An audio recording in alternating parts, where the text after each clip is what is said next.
À vous de le dire. C'est une allégorie. Il n'y a pas eu un péché originel. Et le péché originel infantilise. C'est aux enfants qu'on veut effrayer, qu'on présente l'enfer. Pour leur dire, si tu fais ça, voilà la sanction. Vous comprenez un peu? Il y a eu un âge d'or dans toutes les civilisations. Une période où tout était bien, où tout marchait bien. Et puis après cet âge d'or, il y a eu toujours des déclins dans toutes les civilisations. Mais l'âge d'or, c'est ça le paradis. Le déclin, c'est ça la chute de l'homme. Alors donc, au jardin d'Éden, on va présenter deux personnages. Mais Adam ne renvoie pas à un personnage physique qui a existé. Adam, c'est le père de l'humanité. Ève, c'est celle qui est sortie d'Adam, c'est la mère de l'humanité. Et le serpent qui est là, c'est qui? Mais le serpent, c'est un instructeur, c'est un enseignant. D'accord? C'est un enseignant. L'arbre, c'est une école. Et donc, il faut lire ce livre pour bien comprendre. Il y a deux arbres dans le jardin d'Éden. C'est deux écoles. Et il y a une école à laquelle Dieu va dire, n'entrez pas là-bas. Et puis, il y a une autre école qui va dire, si vous entrez là-bas, que vous mangez des fruits, vous allez mourir. Mais le serpent qui arrive, le serpent a été la symbolique dans tous les contes, dans toutes les allégories. Il a été le symbole de la sagesse et de l'éternité. Le serpent mue, le serpent se recycle. Il est le symbole de la sagesse, de l'éternité, de la médecine aussi. D'accord? Le serpent que vous retrouvez devant les pharmacies, c'est ça, c'est le caducée d'Hermès. Hermès qui est un prêtre d'Égypte, qui aurait pu être un Malien, mais aussi un Yoruba. Hermès, Trismégiste. D'accord? Alors donc ce serpent-là, il vient. Mais dans le dialogue qu'il a avec la femme, qu'est-ce qu'il dit? Il vous a été dit, mais ce qui vous a été dit n'est pas vrai. Si vous mangez ça, votre intelligence va s'ouvrir et vous allez être comme des dieux. Alors mais quel est ce fruit-là qui ouvre l'intelligence et qui fait que l'homme devient comme un dieu? Et puis, entre intellectuels, entre grandes personnes, est-ce qu'un fruit qui t'apporte la connaissance est mauvais à la base? La Bible est donc un livre allégorique, symbolique, parabolique et historique. Il y a dedans donc des histoires qui sont des histoires imagées.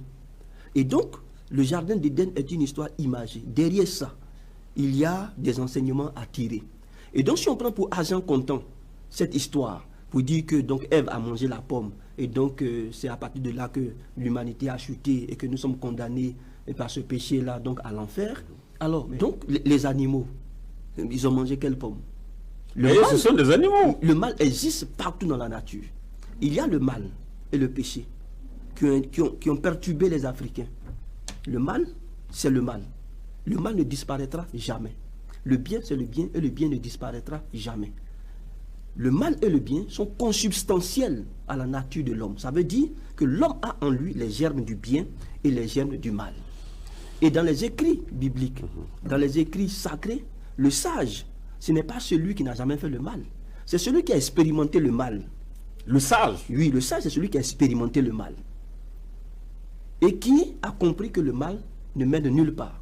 Et donc, qui, à partir de son expérience personnelle, décide de faire le bien alors qu'il a la capacité de faire le mal. Est-ce que vous comprenez? C'est ça le sage. Le sage, ce n'est pas celui qui ne fait pas le mal. Donc, le péché, tel que décrit étymologiquement dans les livres anciens, dans la Bible hébraïque par exemple, le péché, c'est la séparation. Ce n'est pas le mal. Se séparer de Dieu. Donc, tout moyen qui va donc faire que l'homme se sépare de son Créateur, on va appeler ça le péché, la séparation.